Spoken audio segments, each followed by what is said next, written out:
Puppet show time.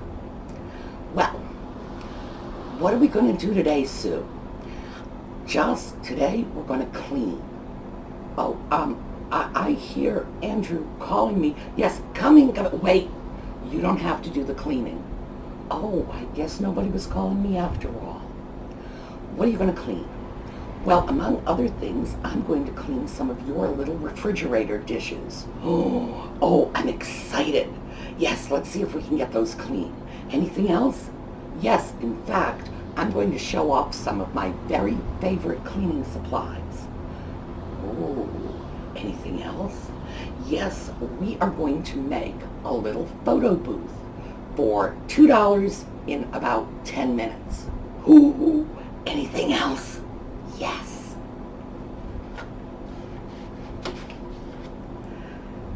Take a look at this. Oh, it's a Starbucks card. It's more than that. Ooh, Bumby, it's a Braille Starbucks card. Yep, the pig is retiring and we have a Braille Starbucks card now. You think they made that just for you? Yes, I think they made that just for me.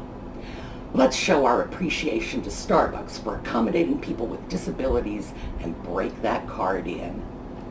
Excellent idea. Let's go. Okay, as the puppets just said, we are doing cleaning today. We are going to make a little photo booth, and we're actually going to do a little heads up on a couple of future projects that need a little bit of cleaning that are going to actually be useful in our cleaning segment. And yes, Starbucks is doing Braille cards. Thank you, Starbucks. So, I will be right back.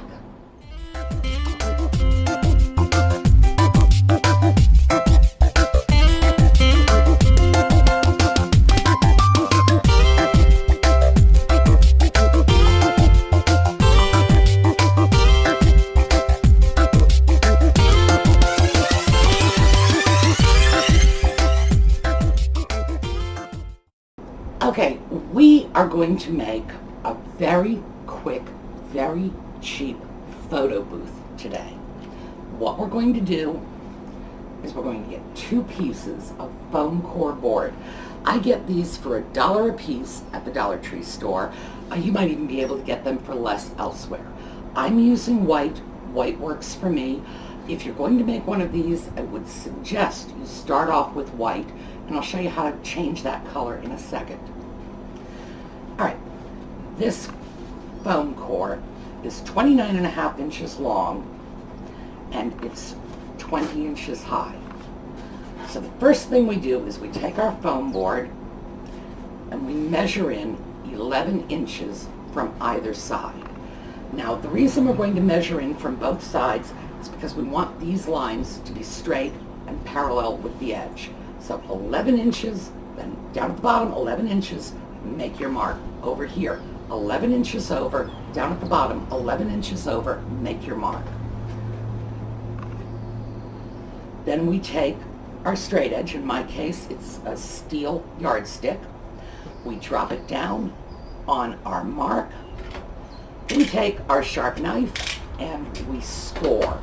And when I say score, we are cutting through the top layer of cardboard and then down into the foam core a little bit, but we're not going through to the other side.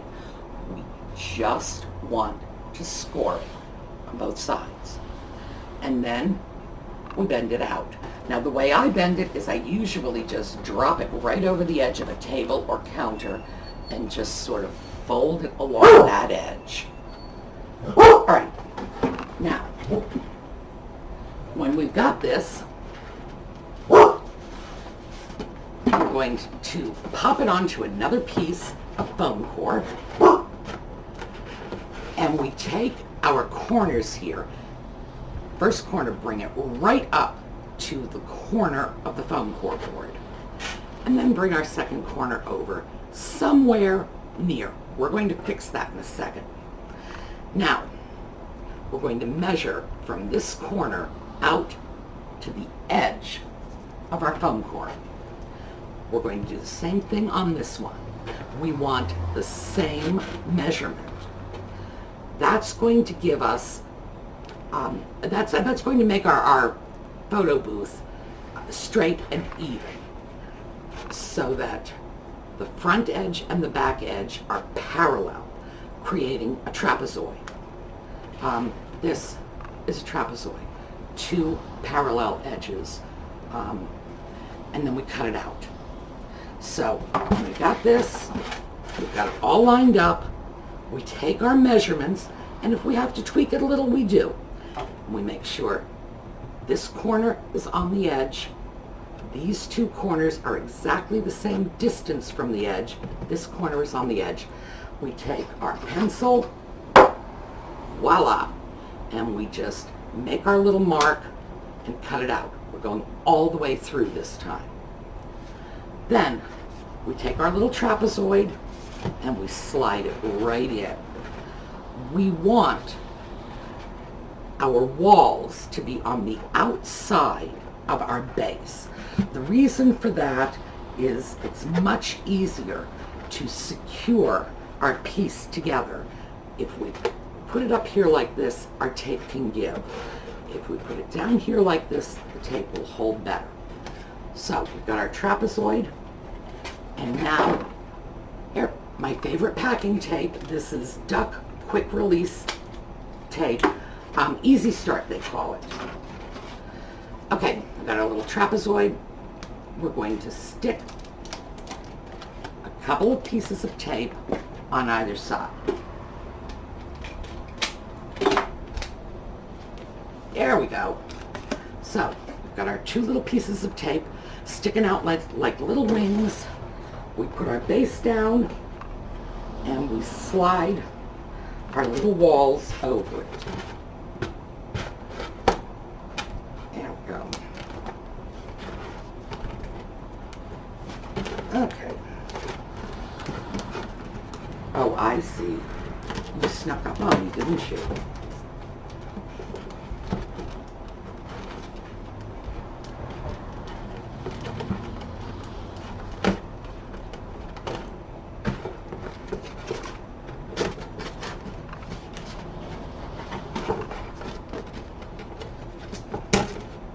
There, okay.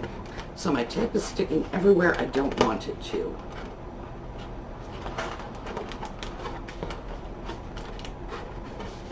Photo booth.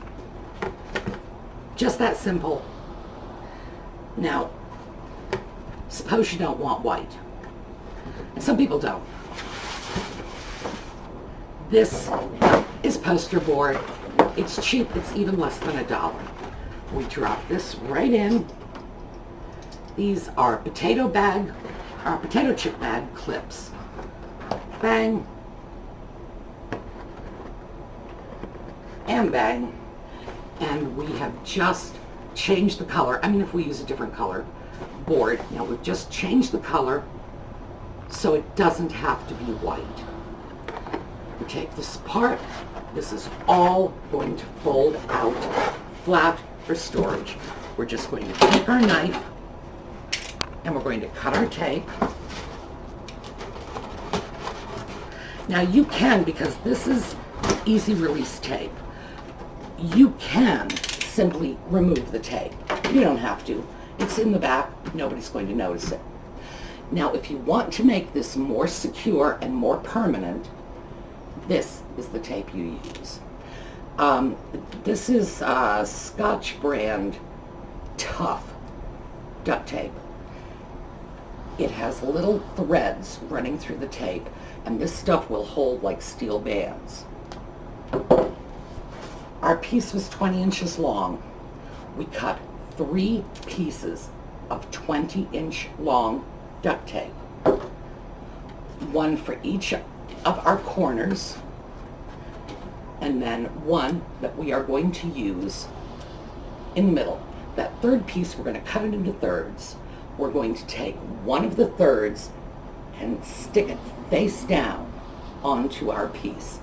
Then we line up the tape on one side only, pick up our board, reform our corner, and then affix the second side. The reason we're going to do that, and the reason for that other little bit of tape, is look, we've got a little gap now. It allows it to open and close while still reinforcing it. And again, just as easy to store. Here's our entire stuff, including a little leftover fiberboard. That's all you're going to be storing. So we have a photo booth in about, what, 10 minutes, $2, a little bit of tape. Now, I used a little disposable photo booth like this for years selling Barbies, because it turned out it was a great size for dolls, even with big, fluffy, fancy dresses. Worked very well. This will be big enough to photograph a small lamp.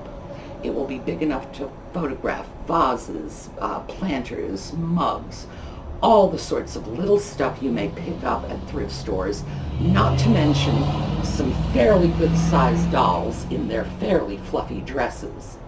So, photo booth.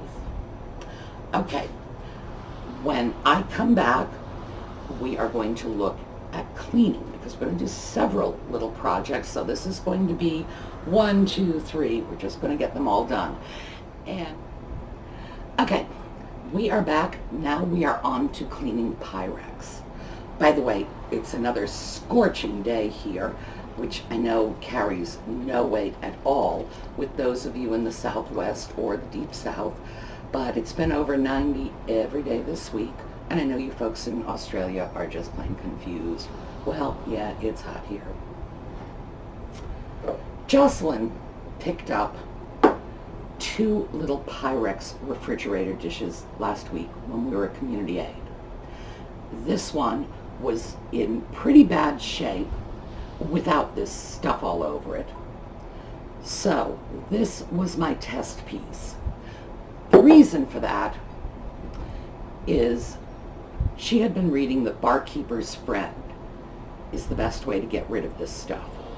Well, I have this, but this is a highly abrasive cleaner, and ordinarily I would never use it on the surface of a piece.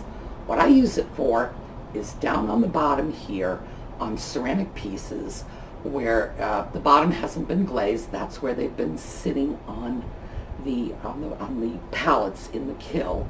So it's all raw porcelain, and it tends to get filthy because it's rough, it's not glazed, it picks up dirt. And I will tell you right now that Sue the buyer hates Sue the seller, because as a seller, I do not sell dirty pieces. I pick up a piece, it's filthy on the bottom, I'm going to clean it. I'm going to use this. I'm going to make sure it's clean. Sue the buyer, on the other hand, looks for that dirt as one of the factors in determining the age of the piece. So like I say, Sue the buyer is not crazy about Sue the seller. Sue the seller tells Sue the buyer to go stick it. She's not going to give people dirty stuff. She's not changing. So the reason I chose this piece was it was so bad off that I figured if the Barkeeper's Friend did any damage to it, well, it was already damaged. But it didn't. This is how it looked underneath the crud. This didn't take any of the paint off. Now, as I say, it's a little on the rough side. It's missing a lot of paint. Nevertheless, it's clean. Now, one of the things that kind of gave me hope for this is, see this little area here that is much cleaner than this? Got another one on the other side. That corresponds to the tape that the thrift store used to secure the lid in place. When I took the tape off, a lot of this crud came off with it. And I thought, ooh, not bad. That gives me hope. So, I want to do a little on this. Now, people use cleaners in different ways. Everyone has their own style. For me, an abrasive cleaner like this, I'm just going to drop it right into my little dish here. This is the lid. And then I'm going to take it out like so. That just happens to be my preference. I don't like using abrasive cleaners, and I certainly wouldn't want to douse a piece like this in an abrasive cleaner and then just kind of hope for the best. I want to take off just what I need, and this is just elbow grease. That's what's going to do it. So, well, when it's wet, see, that's one of the things with these pieces.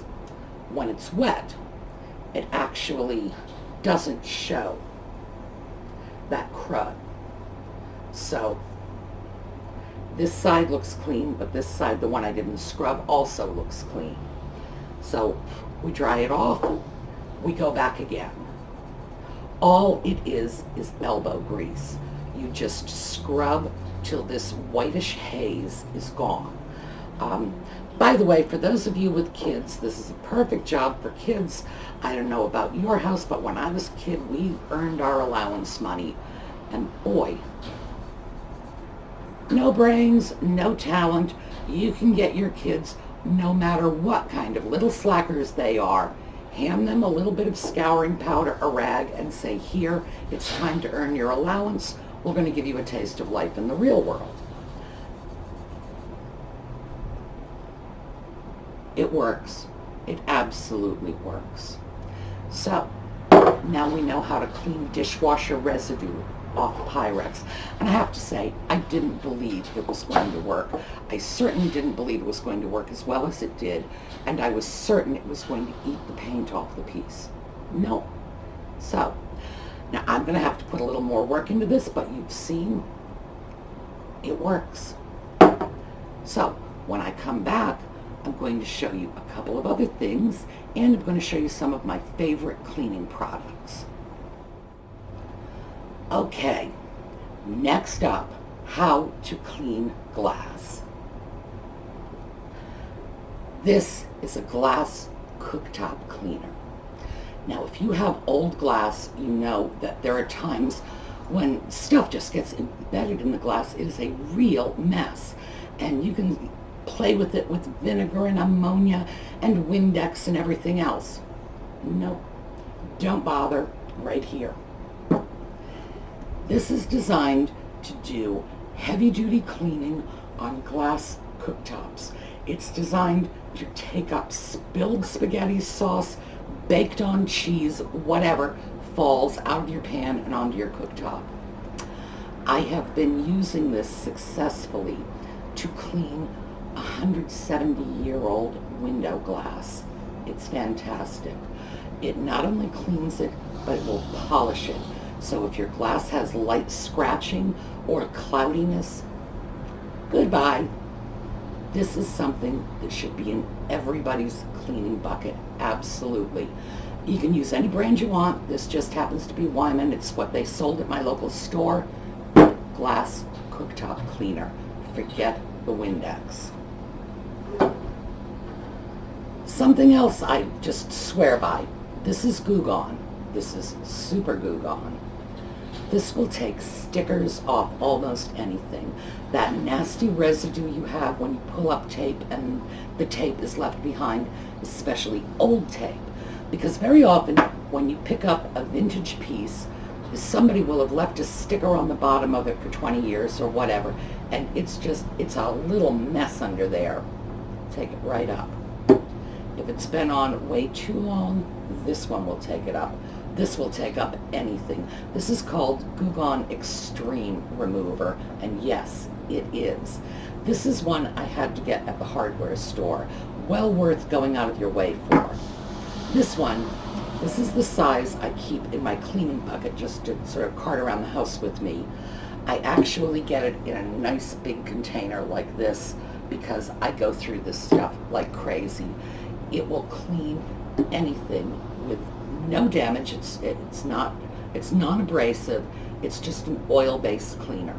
So those are a couple of other favorites. Metal polish. Did you know you can clean the scratches off plastic with metal polish? You take a little bit of this, you just rub it in. You can pull out some I don't want to say really, really super deep scratches, but surface scratching, you can buff it right out. You can buff your plastic even if it's sort of grimy and faded and with that hazy kind of look the plastic gets over time. This will take care of it. Metal polish. And that's another one in my cleaning bucket. These. This is a wax. This is something called Restore Finish. And this, although it's not in the right bottle, is Old English scratch cover. And this is great for wood. So now, these goodies out of the way, something I want to show you. Guess what I found? Oh yeah. Yes, another voltage meter. I don't know what it is. I think the voltage meters just come to me. This is, of course, going to be another steampunk lamp. So there's a little heads up on the project. This was designed to sit like this. And it has 3 feet on the bottom. Please note, one is missing. Remember our last steampunk lamp? Same thing. One of the little feet were missing. And so I went out and got new feet. Well, fortunately for me, instead of just getting the 4 feet I needed, I grabbed 4 extra feet just in case. So, don't need to shop again. This has 2 knobs. We've got a black one and a red one. Nice little Bakelite knobs. They are on what is going to become the bottom of my steampunk lamp. This is how it's going to sit. So I'm going to remove those knobs and I'm probably going to put them somewhere here on the front. Now this, as I'm sure you can see, is beat up and raggedy looking. Now this is going to get completely refinished. This is not going to get one of these down and dirty jobs that I'm going to show you right now. But it's actually a very good test subject. This is our Old English scratch cover. By the way, if you go into a furniture store and you're looking at old furniture and you smell furniture polish, you walk out again, because you can hide a world of serious damage with something like this. Just watch. See?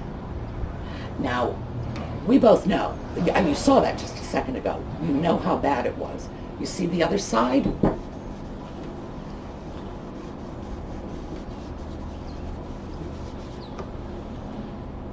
Just like that. So if you smell furniture polish, walk away. You have no idea what it might be hiding. However, if you have furniture yourself and you would like to cover up a few scratches without fully refinishing the piece, Old English scratch cover, that's what this is. Now this is Restore Finish, and it's not quite the same. What this is, that is a furniture polish. This is actually a furniture stain. This one is golden oak. I'm not sure what this piece is, but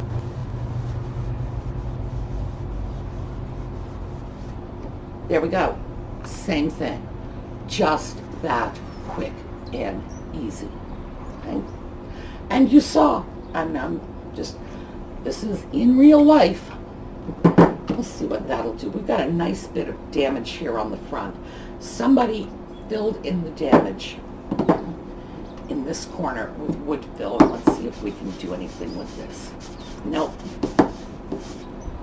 That's going to need a little more work for my steampunk piece.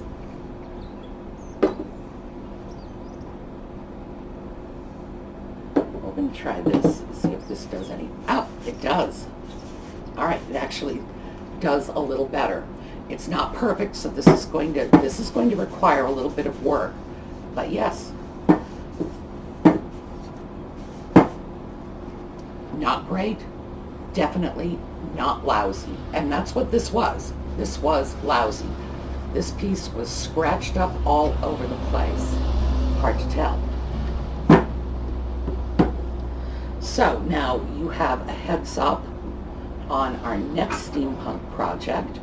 This one's going to be fun because seeing as this is so much larger than the other voltage meters I've used in the past, it means I'm going to be able to do a larger steampunk lamp.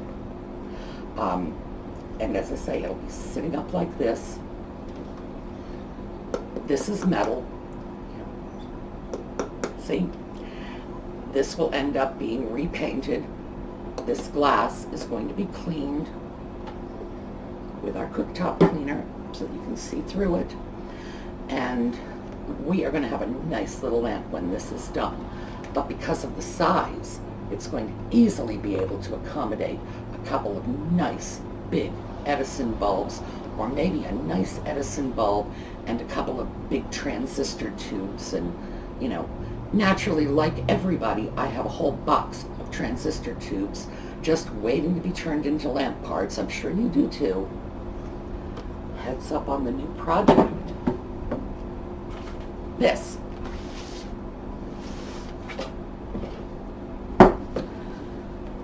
Louis Vuitton Bernie Houston bag. This is going to be one of our future giveaway projects. This is going to go home with somebody. I picked this up. This is used. It's dirty. This is what I used to clean this. Just a magic eraser. You can see the back. This is the very magic eraser I used to clean it. First thing I need to do with a piece like this before I do anything else is get the crud off. And there was some crud on this. Actually, you know what? That's not the first thing. The first thing I did, which is the first thing you should always do with a good leather handbag, is I stuffed it full of tissue paper, because it was not stuffed full of tissue paper when I got it. And your bags, if they are not stuffed full of your stuff, a good bag needs to be stuffed full of tissue paper. And then you can store it in a pillowcase or anything. I would store it in a pillowcase rather than one of those Louis Vuitton bags, because in fact I've paid more for those little cloth storage bags than I've actually paid for the handbags themselves. Ouch. Something like this, stuff it full of tissue, keep the shape, and then pop it into a pillowcase. That'll do just fine. So that, in fact, was the first thing I did. Then I have to clean. And it's subtle, and it's hard to see in this lighting, but this bag is faded in a lot of places. So what's going to happen with this is it's going to be dyed. And it's going to be dyed as part of our How to Dye Leather video, and it's going home with someone else because it's a giveaway. This, by the way, is the same style as my maroon handbag, so I can personally vouch for this. Boy, you could pack dinner for an army in here. Very roomy bag, very, very useful size. So, I'm going to get rid of this stuff. I'm going to come back, and we're going to handle a couple more things, and then we are free to go. We have a winner on our steampunk lamp contest. Now, the question was, if you will recall, what does the Interocitor have in common with Gilligan's Island? Well, the answer was that Russell Johnson, who played the professor on Gilligan's Island, was also in the movie This Island Earth, and that's where the Interocitor came from. So, we had a whole bunch of essentially correct answers. I asked for 2 words. Russell Johnson, the professor, the island, Roy Hinckley. People came up with all kinds of perfectly wonderful, perfectly appropriate answers. And as usual, because I happen to believe there are no stupid questions and there are no stupid answers, everybody had an equal chance. Didn't matter what your answer was. You could have said Mahatma Gandhi. You still would have been in the drawing. Our winner was Paula Klaus. I almost said Paula Claus. The reason for that is when I saw it, all I could think of is, oh my goodness, our winner is Mrs. Santa. So, Paula Claus, please get in touch. We're going to get this out to you. I hope you enjoy it. Congratulations. And for the rest of you, thank you for entering. There are going to be plenty more giveaways. And thank you for spending the holiday weekend with me. I know the folks in Australia are just confused again. Oh, I've got to go back to doing Australia facts. All right, quick Australia fact. Let's talk about Vegemite. Vegemite, actually, this can't be quick because Vegemite is like a whole culture there. Vegemite is this disgusting brown paste that comes in a little jar and they eat it. Now, if you've ever seen Vegemite, you are going to be saying to yourself, oh my God, they must be a terribly hungry people to consider actually eating this stuff. No, they are not hungry people. This is a nation where the sheep outnumber the humans 3-1. They are not hungry.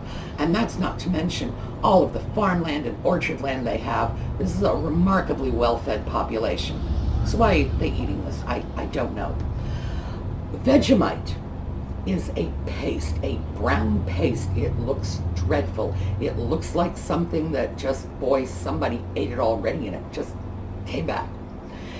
It's made of brewer's yeast byproducts. That's byproduct of yeast from beer brewing, and vegetable byproducts, mostly barley and salt. By volume, this stuff is like 8 or 9% salt. So you've got to wonder if the people in Australia don't have blood pressure issues. Maybe they do. They take it out of this jar, they smear it on toast and eat it. Barack Obama tasted this. I believe it was an Australian diplomat who gave him a taste, and his comment was, it's horrible. And I think that pretty much sums it up. But the Australians, however, are just so taken with this stuff.